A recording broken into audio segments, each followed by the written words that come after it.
"Do you happen to have 2 bottles of wine?" the boy asked. "From Alderaan?" He said it carefully, the words clearly not his own, like something he'd been told to say and didn't understand. He'd crossed the yard a minute earlier, one of the hands off the fairest Dawn, a mid-sized Caldor bulk carrier, 3 days behind schedule, in to trade 2 crates of hydraulic seals for produce. Its captain, Ashra Voss, broad and unhurried, had made the Ithra run a dozen times before.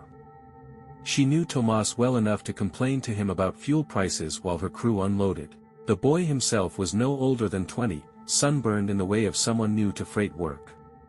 He'd carried a book across the yard, held slightly away from his body, the way a person holds something they've been told to be careful with but not why. "Someone in the Corvain transit hall asked me to bring you this," he'd said, and held it out with something like relief at being rid of it. Tomas took it. A slim volume on greenhouse pest management, its cover soft with handling. Something moved in Tomas's chest, the way a door moves when a wind passes beneath it.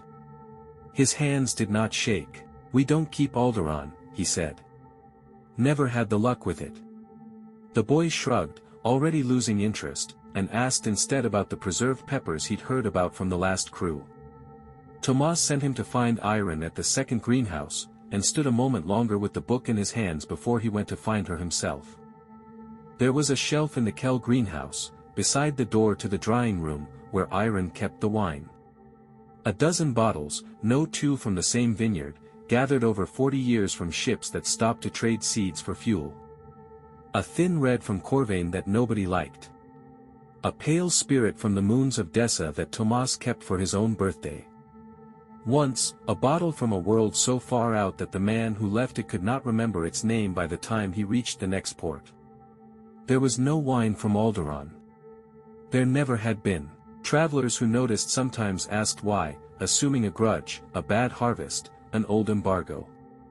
Iron always gave the same answer, delivered without weight, the way one might explain that a certain vegetable did not grow well in a certain soil.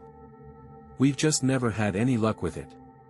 It was, by now, less an answer than a kind of punctuation. Something one said, and then moved on to the crates. The asteroid was called Ithra, for kilometers across, hollowed out on one side into a spine of hydroponic bays that had fed the surrounding colonies for as long as anyone living could remember. Tomas had inherited it from his father, who had inherited it from his. Iron had come as a young agronomist, sent to fix a fungal blight in the tomato beds, and had simply stayed. Freighters running the long haul between the Amaru border stations found it a convenient place to break a journey, close enough to the relay towers to update a manifest, far enough from anywhere official that nobody asked too many questions about cargo. The mast on the northern ridge, older than either of the Kells, still carried enough bandwidth to relay a message halfway across the sector. The couple had raised 4 children above the second greenhouse. 3 had grown into lives their parents could picture without difficulty, 1 flying short-haul cargo, 1 building bridges on worlds Iron had never seen, 1 keeping books for a trading concern and complaining, cheerfully, about the price of everything. The 4th had gone somewhere none of them could follow. Her name had been Kareth once, at the long table where 4 children fought over the last of the stewed apricots.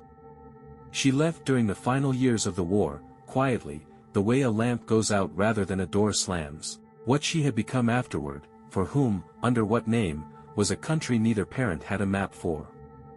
They had understood, early, that to ask was to endanger her. So they had stopped asking, and built instead a silence shaped exactly to the size of the question. It was not that they believed her dead. Belief, in either direction, had become a luxury they could no longer afford. They had settled instead into something closer to weather, a condition to be lived in, day after day, rather than solved. The books were never announced as anything more than books. They arrived in the hands of someone who had no idea what they carried, a supply pilot clearing a locker, a merchant repaying a small debt, once a teenage deckhand who said only that a woman in a station bar had asked him to drop it off if he ever passed this way, and had paid him more than the errand seemed worth.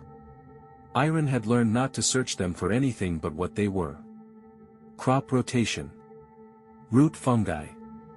A field guide to pest control, someone else's notes in the margins. She had checked, the first few times, out of a hope she wasn't proud of, and found nothing. Eventually she stopped checking.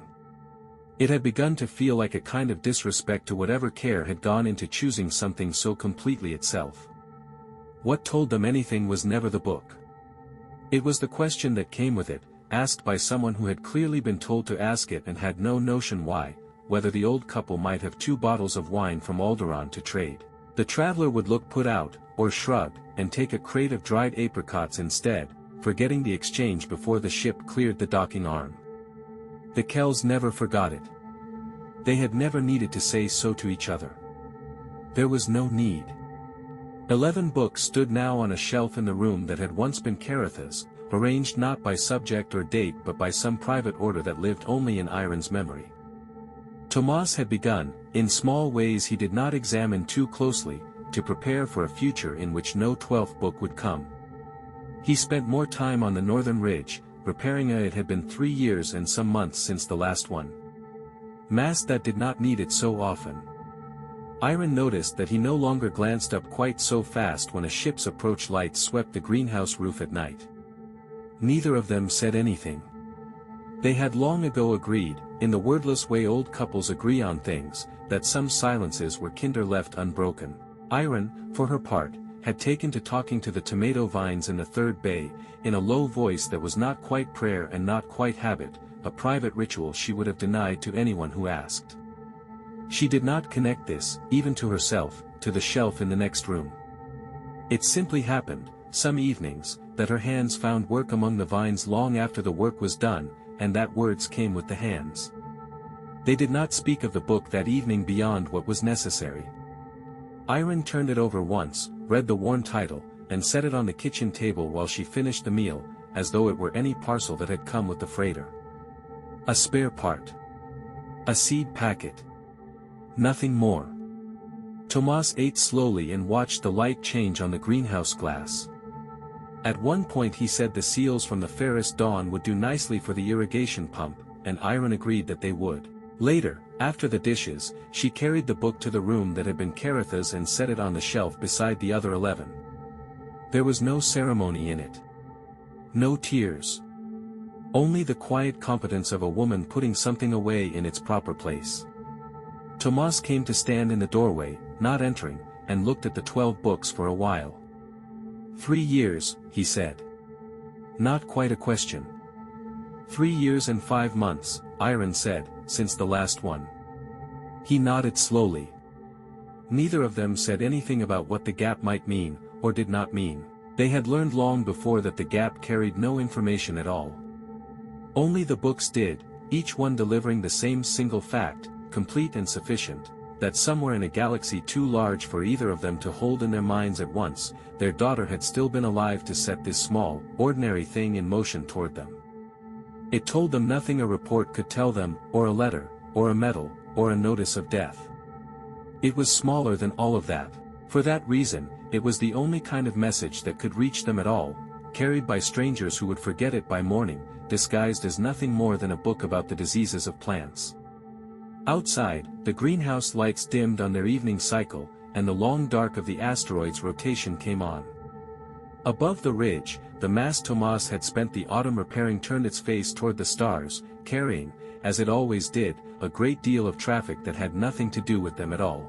In the morning there would be tomatoes to check, a pump to fit with its new seals, a ledger of trades to balance before the next ship came through. The wine shelf by the drying room would go on holding its dozen bottles from a dozen worlds, and no bottle at all from Alderaan. If anyone asked, Iron would give them the same unweighted answer she always gave, and then ask whether they wanted the peppers in brine or dried. And in the room that had been Caratha's, 12 books stood now on a shelf built for 11. Life on Ithra did not pause for what could not be resolved. It had never known how.